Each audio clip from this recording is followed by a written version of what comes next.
ಹೆಚ್ಚಿದಿಲ್ಲ ಹೊಸ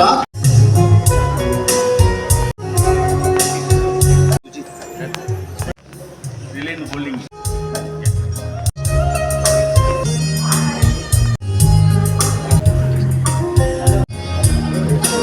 ಕರ್ನಾಟಕ ಆರೋಗ್ಯ charitable trust 50 ವರ್ಷ ಸರ್ವಿಸ್ನಲ್ಲಿ ನಮಗೆ ಹೇಳ್ಕೊಟ್ಟಿರೋದು ಏನಂದರೆ, ನಾವು ಬೆನಿಫಿಟ್ ಆದಮೇಲೆ ಸೊಸೈಟಿಗೆ ಮತ್ತು ಜೀವನದಲ್ಲಿ ಮುಂದೆ ಬಂದರೆ ನಾವು ಮತ್ತೆ ವಾಪಸ್ ಕೊಡಬೇಕಂತ ಒಂದು ಧ್ಯೇಯ ಇತ್ತು. ನನ್ನ ದೇವರ ಆಶೀರ್ವಾದ, ನಮ್ಮ ತಂದೆ ತಾಯಿ ಆಶೀರ್ವಾದ ಏನಂದರೆ, ಇದೇ ಟ್ರಸ್ಟಿಗೆ ನಾನು ಪ್ರೆಸಿಡೆಂಟ್ ಆಗಿ ನಾನು 47 ವರ್ಷದಿಂದ ಚಾಡಿಕೊಂಡಿರೋದಕ್ಕೋಸ್ಕರ ಎಲ್ಲ ನನ್ನ ಕ್ಲೈಂಟ್ಸು ಫ್ರೆಂಡ್ಸ್ ಎಲ್ಲ ಜೊತೆ ಸೇರಿಸಿ ನಮ್ಮ ಕ್ಲೈಂಟ್ ಜೆಮಾರ್ ಅವರು ಫಸ್ಟು ಮೊದಲನೇ ಸಾರಿ 5 ಲಕ್ಷ ಕೊಟ್ಟರು. 5 ಲಕ್ಷದಿಂದ ಇವತ್ತು 115 ಲಕ್ಷಕ್ಕೆ ನಾವು ಸ್ಕಾಲರ್ಶಿಪ್ ವಿತರಣೆ ಮಾಡಬೇಕಂದ್ರೆ ಅವ್ರಿಗೆ ಯಾರು ಸ್ಟೂಡೆಂಟ್ಸ್ ಅಂತ ಗೊತ್ತಾದರೆ ಅದು ನಿಜವಾಗ್ಲೂ ಅವರು ಖುಷಿ ಆಗ್ತಾರೆ. ಸ್ಟೂಡೆಂಟ್ಸ್ಗೂ ಡೋನರ್ಸಿಂದ ಒಂದು ಆಶೀರ್ವಾದ ಆಗುತ್ತೆ. ಸೊ 241 ಡೋನರ್ಸಿಂದ ಈ ಸರಿ ನಾವು 1,30,00,000 ಸಂಗ್ರಹಣೆ ಮಾಡಿ 1 ಕೋಟಿ ನಾವು ಸ್ಕಾಲರ್ಶಿಪ್ ವಿತರಣೆ ಮಾಡಿ ಈ ಸರಿ ಏನು ಕೊಂಡಿದ್ದು ಅಂತ ನೀವು ಹೇಳ್ದಂಗೆ, ನಾವು ಮುಂಚೆ ಫೀಸ್ 15,000 ರೂಪಾಯಿ 25,000 ರೂಪಾಯಿ ಇತ್ತು. ಈಗ ಬಂದು ಫೀಸ್ ಬಂದು 1 ಲಕ್ಷ 2 ಲಕ್ಷ ಆಗಿದೆ. ಇಲ್ಲಿ 800 ಸ್ಟೂಡೆಂಟ್ಸ್ನಲ್ಲಿ 160 ಮಕ್ಕಳು, ಅವ್ರಿಗೆ ಪ್ಯಾರೆಂಟ್ಸ್ ಇಲ್ಲ, ಮೆಡಿಕಲಿ ಸಿಕ್ ಪ್ಯಾರೆಂಟ್ಸ್. ಮತ್ತು ನೀವು ನೋಡಿದ್ರೆ ವಿಜುವಲಿ ಇಂಪೇರ್ಡ್ಗೆ ನಾವು ಆಚಾರ್ಯ ಪಾಠಶಾಲೆಯಲ್ಲಿ ನಮ್ಮ ವಿಶ್ವಮಾರ್ ಮುಖಾಂತರ ನಾವು ಫ್ರೀ ಎಜುಕೇಷನ್ ಕೊಡ್ತಾಯಿದ್ದೀವಿ. ಅಭುದಯ ಫೌಂಡೇಶನ್ ಕೊಡ್ತಾಯಿದ್ದೀವಿ. ಇಲ್ಲಿ 160 ಮಕ್ಕಳು ಕೋವಿಡ್ ಆದಮೇಲೆ ಅವ್ರ ತಂದೆ ತಾಯಿ ಇಲ್ಲ, ಮೆಡಿಕಲ್ ಸಿಕ್ ಪ್ಯಾರೆಂಟ್ಸ್ ಅಂದರೆ ಅವ್ರಿಗೇನಾದರೂ ಫೀಸ್ 1 ಲಕ್ಷ ಅಟ್ಲೀಸ್ಟ್ 50,000 ರೂಪಾಯಿಂದ 1 ಲಕ್ಷ ಕೊಡಬೇಕಂತ ಮೊಟ್ಟ ಮೊದಲು ಮಾರ್ಗಿ ಒಂದು 20 ಜನ ನಾವು ಅಡಾಪ್ಟ್ ಮಾಡಿಕೊಂಡು ಅವ್ರಿಗೆ ಒಂದು ಓದಿಸಿದೆ. ಹೆಣ್ಮಕ್ಳು ನಮ್ಗೆ ಇಂಟ್ರೆಸ್ಟ್ ಇರೋದೇ ಹೆಣ್ಮಕ್ಳಿಗೆ ಓದಿಸಿದೆ, ಅವರು ತಂದೆ ತಾಯಿ ನೋಡಿಕೊಂಡು ಮತ್ತು ಅವರು ಸೆಟ್ಲ್ ಆಗುತ್ತೆ ಜೀವನದಲ್ಲಿ ಆಗುತ್ತೆ. ಮತ್ತೊಂದು ಇನ್ನೊಂದು ವಿಶೇಷ ಅಂದರೆ, ನಾವು ಶಾರದಾ ಹಾಸ್ಟೆಲಿಂದ 72 ಗರ್ಲ್ಸ್ ಸ್ಟೂಡೆಂಟ್ಸ್ಗೆ ನಾವು ಫ್ರೀ ಎಜುಕೇಷನ್ ಕೊಡ್ತಾಯಿದ್ವಿ, ಹಾಸ್ಟೆಲ್ ಅಕಾಮಿಡೇಷನು. ದೇವರ ಆಶೀರ್ವಾದದಿಂದ ಇನ್ನೊಂದು ಹಾಸ್ಟೆಲ್ 48 ಜನರಿಗೆ ಉಚಿತವಾಗಿ ಹೈಟೆಕ್ ಹಾಸ್ಟೆಲ್ಗೆ ನಮಗೆ ದಾನಿಗಳು ಬಂದು ಅದು ಏಪ್ರಿಲ್ನಾಗುತ್ತೆ. 120 ಮಕ್ಕಳಿಗೆ ನಾವು ಹೆಣ್ಮಕ್ಳಿಗೆ ನಿಜವಾಗ್ಲೂ ಒಂದು ಆಶ್ರಯ ಕೊಟ್ಟು, ಅವರೆಲ್ಲ ರೂರಲ್ ಪ್ಲೇಸಸ್ಸು. ಮತ್ತು ಇಲ್ಲಿ ರೆಕಮೆಂಡೇಷನ್ಗಿಂತ ಮೆರಿಟ್ ಕಮ್ ಬ್ಯಾಕ್ವರ್ಡ್. ಫಸ್ಟ್ ಅವ್ರ ತಂದೆ ತಾಯಿಲಿಂದ ಅವ್ರಿಗೆ ಅಡ್ಮಿಷನು, ನೆಕ್ಸ್ಟು ಬಂದು ಮೆಡಿಕಲ್ ಸಿಕ್ ಪ್ಯಾರೆಂಟ್ಸ್ ಅಡ್ಮಿಷನು.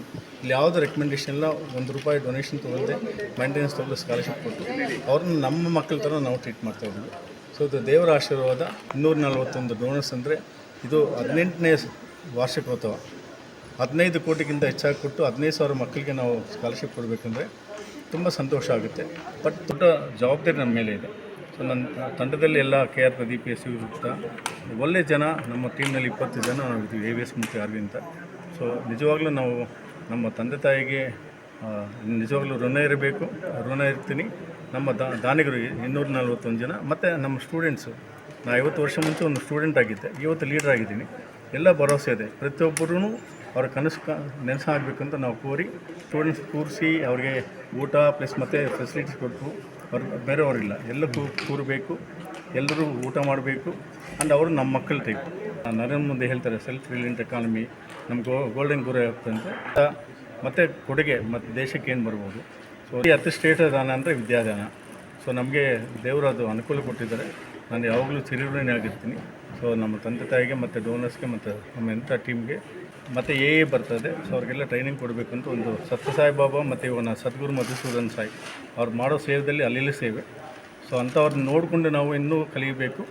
ನಾವು ಕರೆಯ ನೀರು ಕರೆಗೆ ಚೆಲ್ಲಬೇಕು ಅಂತ ನಮ್ಮ ಜೀವನದಲ್ಲಿ ನಾವೇನು ಕಲಿತೀವೋ, ನಾವೇನು ದುಡಿತೀವೋ ಮತ್ತು ವಾಪಸ್ ಸೊಸೈಟಿಗೆ ಕೊಡಬೇಕು ಅಂತ ನಾನು ಇಲ್ಲಿ ಪ್ರೆಸಿಡೆಂಟ್ ಕರ್ನಾಟಕ ಚಾರಿಟಬಲ್ ಟ್ರಸ್ಟು. ನಾನು ಪ್ರೆಸಿಡೆಂಟ್ ಚೇಂಬರ್ ಆಫ್ ಕಾಮರ್ಸ್ ಇದ್ದೆ. ನಾನು ವಾಸವಿ ದಿನಕೇತನ್ ಸೆಕ್ರೆಟರಿ ಜನರಲ್ ಆಗಿದೆ. ಈಗ ಸೀನಿಯರ್ ಸಿಟಿಸನ್ಸ್ ಇದ್ದಾರೆ, ಅಲ್ಲಿ 40 ಮಕ್ಕಳಿದ್ದಾರೆ. ನನ್ನ ಕಮಿಟ್ಮೆಂಟ್ ಅವ್ರಿಗೇನೆಂದರೆ, give them best life for the remaining life ಅಂತ. ಅವರೆಲ್ಲ ನೋವಿಂದ ಬಂದಿರ್ತಾರೆ. ಆ ನೋವನ್ನು ಬಗೆಹರಿಸಿ ಎಷ್ಟು ಸಂತೋಷವಾಗಿ ಸುಖವಾಗಿ ನಮ್ಮ ಚಾರ್ಡ್ಮೆಂಟ್ಸ್ ಆಗಲಿ, ಲೈನ್ ಮೆಂಬರ್ಸ್ ಆಗಲಿ, ISS ಆದಂದರೆ ಅವ್ರು ದುಡಿದಿರೋ ಹಣನಲ್ಲಿ ಕೊಡ್ತಾರೆ. ಸೊ ನಾನೆಲ್ಲ ಚೆನಲೈಸ್ ಮಾಡಿ ಇದೆಲ್ಲ ನಿಜವಾಗ್ಲೂ ಮಾಡಿದ್ರು. ನನಗೆ ನಿಜವಾಗ್ಲೂ ಇವತ್ತು ಕಣ್ಣಲ್ಲಿ ನೀರು ಬರೋದಂದರೆ, ಇಷ್ಟೊಂದು 18 ವರ್ಷದಲ್ಲಿ ನಾವು 18 ಕೋಟಿ ಕೊಡಬೇಕಂದ್ರೆ ಇದೆಲ್ಲ ಒಂದು ದೇವರ ಇಚ್ಛೆ. ಆ್ಯಂಡ್ ಇನ್ನೊಂದು ನಮ್ಮ ಲಯನ್ಸ್ ಹಾಸ್ಪಿಟ್ಲ್ ಇದೆ, ಸೀನಿಯರ್ ವೈಸ್ ಚೇರ್ಮನ್ ಆಗಿ. ಎಲ್ಲ ಇವತ್ತು ಚಾರಿಟಬಲ್ ಟ್ರಸ್ಟಿಂದ ISS ಬಂದು ವೈಶ್ಯ ಕಮ್ಯುನಿಟಿಗೂ ಇದ್ದಾರೆ. ಇವತ್ತು ನೀವು ನೋಡಿದ್ರೆ ವಿಜುವಲಿ ಇಂಪೇರ್ಡ್ಗಿದ್ದಾರೆ, ಸ್ಪೆಷಲ್ ಗಿಫ್ಟೆಡ್ ಚಿಲ್ಡ್ರನ್ಗಿದ್ದಾರೆ, ಆರ್ಫನ್ಸ್ಗಿದ್ದಾರೆ, ಮತ್ತು ಸೀನಿಯರ್ ಸಿಟಿಸನ್ಸ್ಗಿದ್ದಾರೆ, ಮತ್ತು ಹೆಣ್ಮಕ್ಳಿಗಿದ್ದಾರೆ, ಸೊಸೈಟಿಗಿದ್ದಾರೆ. ನಾವು ಚೇಂಬರ್ ಆಫ್ ಕಾಮರ್ಸ್ನಲ್ಲಿ ತುಂಬ ಕೆಲಸ ಮಾಡಿದ್ವಿ. ಮತ್ತು ಕ್ಯಾನ್ಸರ್ ಇನ್ಸ್ಟಿಟ್ಯೂಟ್ನಲ್ಲಿ ಇವರು ಅಂತ ಬರಲ್ಲ, ಲಯನ್ಸ್ ಹಾಸ್ಪಿಟ್ಲಿಂದ ಪಬ್ಲಿಕ್ ಸರ್ವಿಸು ಇದೆ ನಮ್ಮ ಕಮ್ಯುನಿಟಿನಲ್ಲಿ. ಮತ್ತು ಇಲ್ಲಿ ಇರೋರು ನಿಜವಾಗ್ಲೂ ಒಂದು 200 ಜನಕ್ಕಿಂತ ಹೆಚ್ಚಾಗಿ ಅವ್ರು ಬೇರೆ.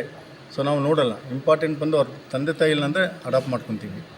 ವಿಜುವಲ್ ಇಂಪೇರ್ ನೋಡಿದಿಲ್ಲ, 42 ಜನಕ್ಕೆ ನಾವು ವಿದ್ಯಾಭ್ಯಾಸ ಕೊಡಬೇಕಂದ್ರೆ ಅವ್ರು ಎಷ್ಟು ಇಂಟೆಲಿಜೆಂಟ್ ಅಂದರೆ ನಿಮಗೆ ಗೊತ್ತಿಲ್ಲ, ತುಂಬ ಇಂಟೆಲಿಜೆಂಟ್. ಹೆಚ್ಚು ಆದ್ಯತೆ ಹೆಣ್ಮಕ್ಳು ಬಂದು 100-120 ಹೆಣ್ಮಕ್ಳು ಬಂದು ಅವ್ರ ತಂದೆ ತಾಯಿನ ಬಂದಿದ್ದರಿಂದ ಅವ್ರಿಗೆ ಅಟ್ಲೀಸ್ಟ್ ಏನಾಗುತ್ತೆ ಅಂದರೆ ಒಂದು ವಿದ್ಯಾಭ್ಯಾಸ ಬಂದರೆ ಒಳ್ಳೆಯ ಸ್ಥಾನ ಬರುತ್ತೆ, ತಂದೆ ತಾಯಿನ ಸಾಕ್ಬೋದು. ಗೌರಿ ಆಗಲಿ ಇದು ಕೊಡೋಕ್ಕಾಗಲ್ಲ. ವಾಸವಿ ಹಾಸ್ಟೆಲ್ನಲ್ಲಿ ಇದ್ದೀನಿ, ಅಲ್ಲಿ 120 ಜನಕ್ಕೆ ಗಂಡು ಮಕ್ಕಳಿಗೆ ನಾವು ಕೊಡ್ತಾಯಿದ್ವಿ. ಇಡೀ 16 ಹಾಸ್ಟೆಲ್ಸ್ನಲ್ಲಿ ನಮ್ಮವರು 600ಕ್ಕಿಂತ ಹೆಚ್ಚಾಗಿ ಅವರಿಗೆ ಫ್ರೀ ಎಜುಕೇಷನ್ ಕೊಡ್ತಾಯಿದ್ವಿ.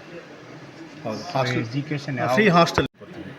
ಏನಂದರೆ ನಮ್ಮ ಹತ್ರ ಸೇರಿದ ಮೇಲೆ ಅವ್ರು ನಮ್ಮ ಮಕ್ಕಳು, ಅವ್ರಿಗೇನು ಅನುಕೂಲತೆ ಬೇಕೋ ಆ ರೀತಿಯಿಂದ ನಾವು ಮಾಡ್ತೀವಿ. ಅಂಡ್ ಗರ್ಲ್ಸ್ ಹಾಸ್ಟೆಲ್ ಬಂದು ಮ್ಯಾನೇಜ್ಮೆಂಟ್ ಬಂದು ಲೇಡೀಸೇ ಮಾಡಬೇಕು, ನಾವು ಯಾರು ಜೆಂಟ್ಸ್ ಹೋಗೋಂಗಿಲ್ಲ. ಎಲ್ಲ ಹೇಳಬೇಕಂದ್ರೆ ನನ್ನ ಹೆಣ್ಮಕ್ಳವರು 72 ಹೆಣ್ಮಕ್ಳು ಮತ್ತು ಇನ್ನೊಂದು 42 ಹೆಣ್ಮಕ್ಳು, ಆಸಕ್ತಿ ಪೋಷಣೆ 40, ಒಟ್ಟಾರೆ 160 ಹೆಣ್ಮಕ್ಳಿಗೆ ನಾನು ಪ್ರೋತ್ಸಾಹ ಕೊಡ್ತಾಯಿದ್ದೀನಿ. ಸೊ ಇದಕ್ಕೆಲ್ಲ ಕಾರಣದಿಂದ ನಮ್ಮ ಅರ್ಧಾಂಗಿ ರಾಧಿಕಾ ಅವರು 60 ವರ್ಷ ನನ್ನ ಅನಂತರ ನಂದೇನು ಇದು ಅರ್ನಿಂಗ್ಸ್ ಇದೆಯೋ ಸಮಾಜಕ್ಕೆ ಕೊಡಬೇಕಂತ ನಿರ್ಧಾರ ಮಾಡಿದೆ.